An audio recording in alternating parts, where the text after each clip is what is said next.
कि पंजाब विधान सभा के स्पीकर साहब राणा केपी जी की जो कार्रवाई रही है वो केवल ते केवल मैं बड़े अफसोस नाल ये गल कह रहा that he has behaved like a congressman. और जे तुसी उस दिन की शब्दावली कड्डो, उन्होंने 2-3 वारी जो 0 आवर चलता सी ये गल कही कि थोड़े वेले स्पीकर साहब का काम ये नहीं, वो साडे सब दे सांझे, थोड़े वेले साडे वेले ये काम स्पीकर का नहीं है। और बड़े हैरानगी की गल हुई कि सानू उस दिन विधान सभा तो जो कढ़िया गया, वेखो अख मटके तो बाद, अख मटक्का किहदे नाल हुंदा है? चीफ मिनिस्टर साहब नाल। इस तरह अख लाइया गईयां, उत्थों इशारा होया कि चक दिओ, ते अख मटके तो बाद सानू कढ़ता। और साडा गुनाह की है, गलती की है? वेखो लोकां दी ये मौजूदा कांग्रेस की सरकार नहीं सुन रही गल, इस च तां कोई दो रामा नहीं। जे लोकां दे चुने हुए नुमाइंदे असी विधान सभा अगे ये छेती किते सैशन ला के राजी नहीं। जे सैशन लगता है तो बड़े सीमित दिनां लई लगता है। हुण उस सैशन दौरान बजट तो इंपॉर्टेंट इजलास कोई नहीं, और बजट सैशन होवे, 4 साल बीत गए होण, 4 सालां च जो कैप्टन अमरिंदर सिंह जी ने लोकां नाल वायदे कीते सी, चाहे वो किसानां नाल है कर्जा माफी दा, जिहदे च क्या गया सी असीं पूर्ण कर्जा माफ करांगे 90,000 करोड़। और वो वीडियो चलती है, इफ यू वांट मैं वीडियो सप्लाई करूं तुहानूं, जिस च उन्होंने कहा, मैं आड़तीए दा क्लीयरली कहा, यह भी कि कोई मतलब ये मिसकनसैप्शन नहीं है, क्लीयर वर्ड्स ने। मैं आड़तीए दा कर्जा माफ करूं, नैशनलाइज्ड बैंकां दा करूं, कोआपरेटिव बैंकां दा करूं, लीक मार दूं कर्जा तो तुहानूं कर्जे की राहत मिल जू। साध संगत जी, ये वायदा किया गुटका साहब हाथ च फड़ के दशमेश पिता साहिबे कमाल गुरु गोबिंद सिंह जी महाराज के धरती ते खलो के 4 साल बीत गए।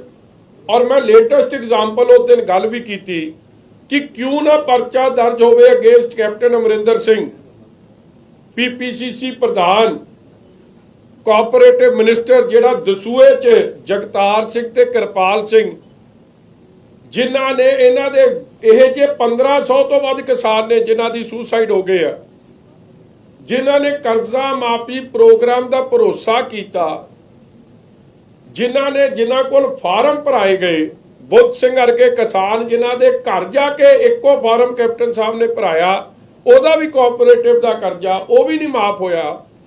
जे ये मुद्दे किले किले जमीन वो दसूए वालियां दी, जे उन्होंने अपनी सुसाइड नोट च लिखते हैं कि 1 किले दे असीं मालक, सुसाइटी का साडा कर्जा, कांग्रेस के धोखे तो दुखी होके असीं सुसाइड करें। हुण असीं विधान सभा च गल उठावांगे कि नहीं उठावांगे? और ये गल जब उठाई जाती है तो सानू रोकया जाता। हुण उस दिन की होया? जिस दिन सानू कढ़िया गया, स्पीकर साहब सानू कहिंदे कि असीं तुहानूं 0 आवर च बड़ा खुला टाइम देता। देखो कोई कानून ये नहीं कि 0 आवर च टाइम देता, तो किहड़े कानून तहत मैनू कह रहे कि असीं बाद च गल नहीं कर सकते? Floor of the house chief minister साहब आपदा भाषण करन, असीं उन्हां दी गल सुनना चाहुंदे, पंजाब दे लोग भी सुनन, मगर झूठ नहीं सुनना चाहते। झूठ 4 साल सुनिया, ते जे झूठ जेड़ा सुनूगा वो तो विधान सभा च बह सकता है, ते जेड़ा झूठ नहीं सुनूगा, जेड़ा लोकां दी गल करूगा, पंजाब दी मुश्किलातां दी गल करूगा, उहनूं बाहर दा रस्ता विखाया जाऊगा। सब तो पहला किहड़ी गल दा रौला पिया? सब तो पहला जदों कैप्टन अमरिंदर सिंह जी बोलण लगे, तुसीं वेखोगे, क्योंकि देखो मीडिया तो भी लुको है, मीडिया नूं भी नहीं अंदर जाण दिता जाता। एक रिकॉर्डिंग का तरीका यह जिहा हुंदा कि कल्ला कैमरा रूलिंग पार्टी वाल भजदा, दूजे पासे पैंदा ही नहीं।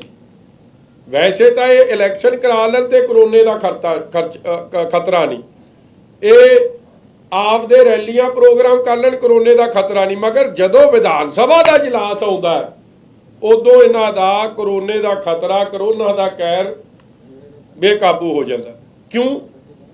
क्योंकि और सिलैक्टिव तरीके नाल ओदी वीडियोग्राफी होंदी है, जिहड़ा चाहिदा नहीं। If you have nothing to lose, if you have nothing to hide, Congress सरकार नूं तां सारे चैनलों नूं सद के ये गल पुछ लैनी चाहिए, उत्थे लाइव कवरेज करा देण। मगर होया कि सीएम साहब बोले और थोड़ी देर बाद बोलते कहते मैं बधाई देना चाहुंदा पंजाब दे लोकां नूं और खास तौर ते कांग्रेस के MLA नूं जिन्हां ने मेरी सरकार दे प्रोग्राम थल्ले तक पहुँचाए और साडी शानदार जित आ म्युनिसिपल कॉरपोरेशन की इलैक्शनां च होईयां। ਉਹਦੇ ਤੇ आपत्ति जताई साडे श्री मुक्तसर साहब तो ਜਿਹੜੇ MLA ने बरकंदी साहब, और FIR ਕੱਢੀ कि किवें उन्हां दे कैंਡੀਡੇਟਾਂ ते उन्हां दे कैंਡੀਡੇਟ ਦੇ ਰਿਸ਼ਤੇਦਾਰਾਂ ਦੇ एक रिश्तेदार ਜਿਹੜਾ ਆਸਟ੍ਰੇਲੀਆ बैठा है उत्ते भी अटैम्प्ट टू मर्डर का केस दर्ज करता और अज वो उत्थे आ। और असीं फिर सारिਆਂ ने गल की कि देखो सुखबीर सिंह जी बादल ने SDM तो टाइम लिया, उन्हां ते अटैक, मरे बंदे ऐतकी इलैक्शन च वोटां पा गए। वो तुसीं वीडियो वेखी होनी जिस एक बंदा वोट पाउण जांदा है ते कहंदा वो पुछदा आ उत्थे जिहड़ा बैठिया काउंटर ते, मैं गल पहलां भी सुनाई सी फिर तुहानूं दोहरा दियां, वो कहंदा लै तूं मगरों आया चाचा, कहंदा की गल हो गई, कहंदा चाची तां पहलां वोट पा गई। वो बेचारा हैरान परेशान कि चाची पहलां वोट कित्थों पा गई। कहता अच्छा ये फिर आके वोट पा गई, कहता हाँ, कहता चाचा तुसी कट्ठे नहीं रहिंदे, कहते छोटे भी रहिंदे तां कट्ठे सी मगर चाची नूं तां मरिया नूं 2 साल हो गए, चाची पता नहीं मेरे नाल क्यों नाराज है, वोट पा जांदी है मैनूं मिल के जांदी। ਉਹ जे हालात बने और तुसी वेखो उत्थे अपने लहरे गागा च जिते हराते हराए जिताते 307 सारे कैंਡੀਡੇਟਾਂ ਦੇ ਭਿੱਖੀਵਿੰਡ च मोगे च 2 बंदे मारते गए। इस तरीके की धांधली हुई वार्ड बंदी तो लैके अखीर तक, एंड तुसी इहनूं फ्री एंड फेयर इलैक्शन कह रहे हो, बड़ा रौला पिया। और अखीर दे रौले का की होया, हाउस एडजर्न होना पिया। जदों हाउस एडजर्न होंदा सानूं स्पीकर साहब फिर बुलाउंदे, असीं गए, असीं स्पीकर साहब नूं एक बेनती कीती कि जां तां CM साहब इह जिहियां गल्लां करन ना ते जां करनी है फिर सच कबूलन जो लोगों नाल होया, क्योंकि लोगों नूं वोटां पाउण दा अधिकार नहीं मिले। चलो रौले गौले तो बाद सैशन फिर शुरू हो गया, असीं चुप करके बह गए। उस तो बाद की CM साहब गल करते हैं, कहंदे जी देखो करोना दा एडा वधिया असीं रोकथाम कीता, एडा वधिया काम चल रहा, असीं इक्को गल उठ के कही कि जे करोना दा काम इन्ना वधिया चल रहा है तो सरकारी आंकड़े कहते हैं कि 5900 तो वध डैथ्स हो गई, हले जेडे अनरिपोर्टेड आ वो छड़ दिओ, जेड़ा तुसीं रिकॉर्ड ते नहीं लिया रहे। और जे करोना का एडा वधिया काम सी, तुहाडे इत्थे हैल्थ मिनिस्टर साहब बलबीर सिंह सिद्धू साहब बैठे, इन्हां नूं करोना होया, एक वजीर ने भी इलाज सरकारी हस्पताल तो नहीं कराया। ये इस गल नूं दर्शाउंदा जद हैल्थ मिनिस्टर नूं नहीं भरोसा आपदे महकमे ते बाकी बंदे कित्थों भरोसा करनगे। और असीं फिर निर्मल सिंह शतराना साहब की गल की, जदों पटियाले दे सरकारी हस्पताल तो इलाज करा रहे सी फिर छड्ड के भज्जे क्योंकि उन्हां दा इलाज ठीक नहीं हो रहा सी। जे तां कांग्रेस ते रूलिंग पार्टी का हाल है। चलो वो गल भी मुक्की, उत्ते भी रौला पिया। फिर आ गए बिजली दियां दरां नूं लैके, कहंदे जी मेरी कमिटमेंट सी 5 रुपए बिजली देना, असीं 5 रुपए बिजली दे रहे ते कहंदे जिहड़े कोरोना काल च असी ये माफ रखिया, मतलब वो जिहड़ा फिक्स चार्जेस सी उसनूं वेव ऑफ करता। इस ते साडे NK शर्मा जी ने देखो असी मंगते की है point of order, point of order साडा संवैधानिक हक है, खो नहीं सकता कोई।